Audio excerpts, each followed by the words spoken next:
দেখা যায় ছদ্মবেশী দীপা সেনগুপ্ত বাড়িতে সে হাজির হয় এবং সূর্যকে দেখে মনে মনে ভাবতে থাকে ডাক্তারবাবুর শরীরটা কি আবারও খারাপ হয়ে গেছে, এখনো কাউকে চিনতে পারছে না।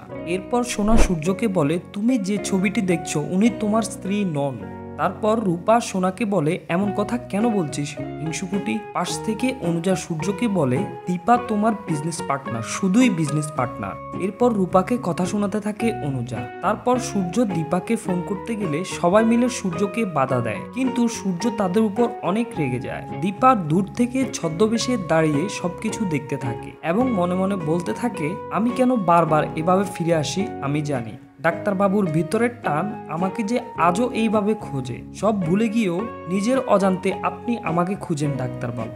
তখনই সোনা এসে সূর্যর হাত থেকে ফোনটি নিয়ে নেয়। সূর্য দীপার সাথে কথা বলার জন্য ব্যাকুল হয়ে থাকে এবং সবার উপরে চিৎকার করে বলতে থাকে, একবার আমাকে দীপার কাছে নিয়ে চলো, তোমরা আমার কথা কেন শুনছো না। তখন উর্মি সূর্যের জন্য জল নিয়ে এলে সূর্য উর্মিকে ধাক্কা দেয়। তখনই সেই জলের গ্লাস দীপা ধরে ফেলে। আর সেই সময় উর্মি দীপাকে জিজ্ঞেস করে, তুমি কে। ছদ্মবেশী দীপা উর্মিকে বলে, আমি দীপালি।